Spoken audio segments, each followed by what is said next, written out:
ప్రతిపాదించినటువంటి 1167 గోదాముల్లో 689 గోదాములు పూర్తయ్యాయి. ఆహార భద్రతను కట్టుదిట్టం చేయడానికి గాను 3.8 లక్షల మెట్రిక్ టన్నుల గోదాములు నిల్వ సామర్థ్యాన్ని కల్పించడం అయింది.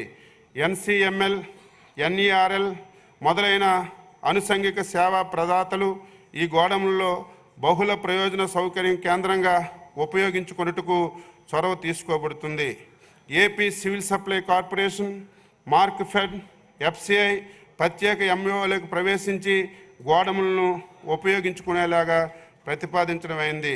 ఇతర కార్యకలాపాలు విస్తారమైనటువంటి గ్రామీణ ప్రాంతాలు కలిగి ఉన్నటువంటి పిఏసిఎస్లను వాటి సుస్థిరతను పెంపొందించడానికి ఈ పరిపాలనా సేవల కోసం సాధారణ సేవా కేంద్రాలుగా, నోడల్ కేంద్రాలుగా వినియోగించబడుతుంది.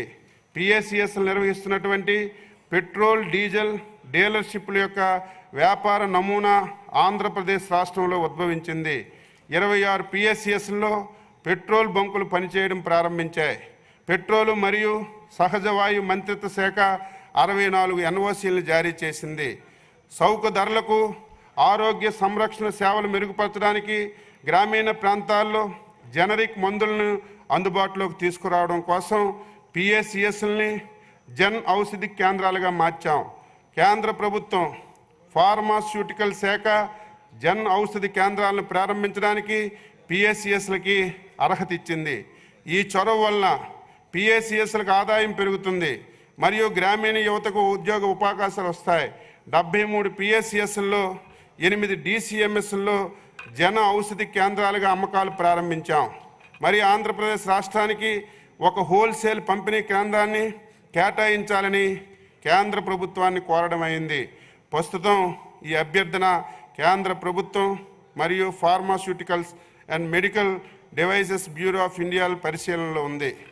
సహకార రంగంలో ప్రపంచంలోనే అతిపెద్ద వికేంద్రీకృత ధాన్యం నిల్వ కార్యక్రమం భారత ప్రభుత్వ సహకారంతో సహకార రంగంలో ప్రపంచంలోనే అతిపెద్ద ధాన్య నిల్వ కేంద్రాన్ని ప్రారంభించింది. భారతదేశంలో మొత్తం ఆహార లాభం ఉత్పత్తి 311 ఎంఎంటీ, మొత్తం నిల్వ సామర్థ్యం 145 ఎంఎంటీ మాత్రమే. అందువల్ల 166 ఎంఎంటీ నిల్వ సామర్థ్యం కొరత ఉంది. పిఎస్సిఎస్ స్థాయిలో ధాన్యం నిల్వ వికేంద్రించడం వలన పంట కోత ద్వారా తర్వాత నష్టాలు తగ్గుతాయి మరియు ఎఫ్సిఐ రాష్ట్ర ప్రభుత్వం ద్వారా ధాన్యం సేకరణకు సహాయపడుతుంది. అందుకే నాప్కాన్ ద్వారా పిఎస్ ద్వారా సేవా సహకారాన్ని అందించడానికి కార్యక్రమాలు చేస్తున్నాం. సమీకృత సహకార అభివృద్ధి ప్రాజెక్టులు మునుపటి తూర్పుగోదావరి, కర్నూలు, చిత్తూరులో జాతీయ సహకార అభివృద్ధి సంస్థ ఆర్థిక సహాయంతో 11వ దశ కింద సమీకృత సహకార అభివృద్ధి ప్రాజెక్టు అనేది ఒక పథకం ఉండేది. ఈ ప్రాజెక్టు కింద నూతన గోడాములు, కార్యాలయ భవనాలు నిర్మించడం జరిగింది.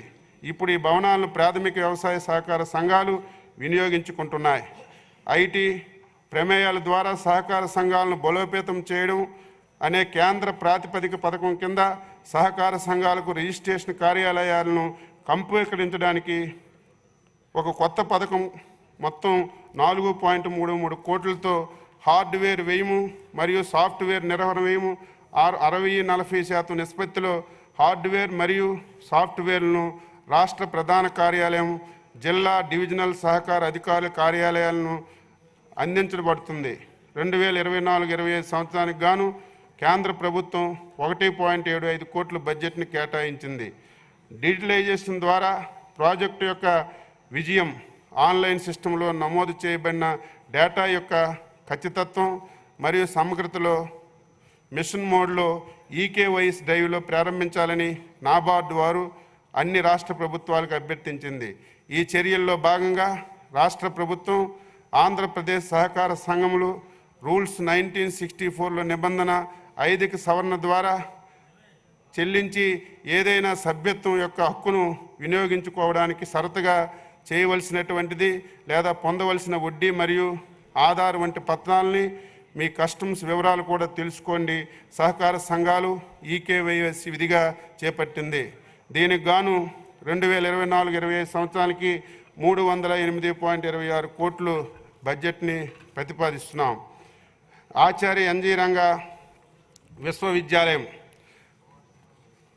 ఆచార్య ఎన్జీ రంగా విశ్వవిద్యాలయం రాష్ట్ర రైతుల ఉత్పత్తి, పోషణ, ఆర్థిక స్థితిని మరుగుపరిచే అంతిమ లక్ష్యంతో వ్యవసాయ ఇంజనీరింగ్, సాంకేతిక, సామాజిక శాస్త్ర విభాగంలో విద్యా పరిశోధన, విస్తరణ కార్యక్రమాల ద్వారా రాష్ట్రానికి సేవలు అందిస్తుంది.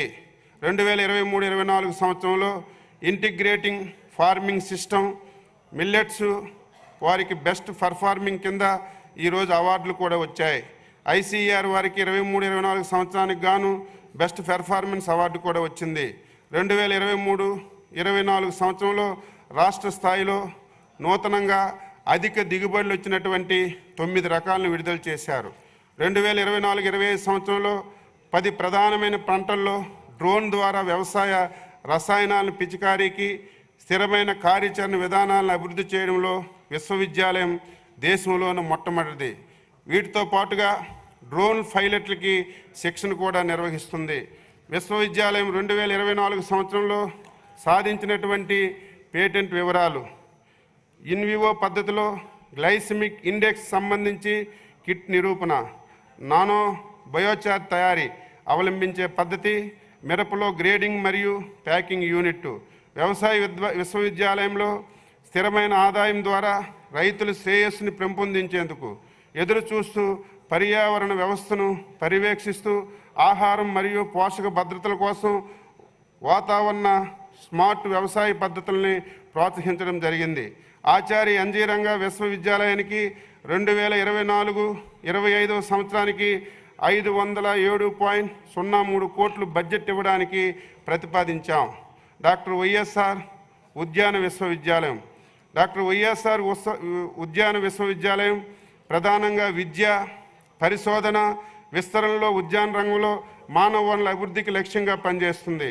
ఈ విశ్వవిద్యాలయం కింద 44 సంస్థలు అంటే 5 ఉద్యాన కళాశాలలు, 4 ఉద్యాన పాలిటెక్నిక్ కళాశాలలు, 20 పరిశోధన స్థానాలు, 4 కృషి విజ్ఞాన కేంద్రాలతో పాటు 4 ప్రైవేటు ఉద్యాన కళాశాలలు, 7 ప్రైవేటు ఉద్యాన పాలిటెక్నిక్ కళాశాలలు పనిచేస్తున్నాయి. భారతీయ వ్యవసాయ పరిశోధన సంస్థ న్యూఢిల్లీ Delhi national agricultural education accreditation board వారిసే ఈరోజు మనకి ఏ గ్రేడ్ కూడా ఇచ్చారు ఈ యూనివర్సిటీకి. దర్శి ఉద్యాన పరిశోధన స్థానంలో మునగపైన genetic diversity crop improvement and valuation project ఒకటి ప్రారంభించడం అయింది.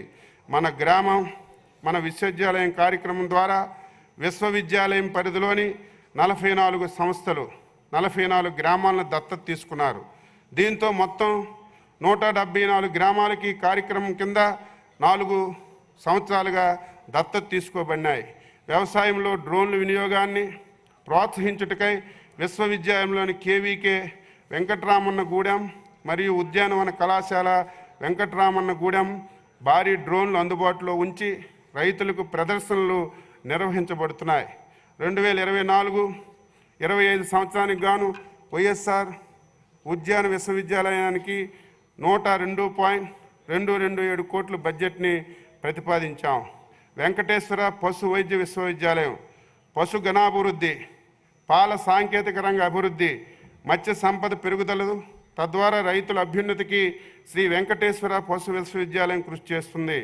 ఈ విశ్వవిద్యాలయం పరిధిలో మొత్తం 39 సంస్థలు బోధన, శిక్షణ, పరిశోధన మరియు విస్తరణ రంగాల్లో గణనీయమైనటువంటి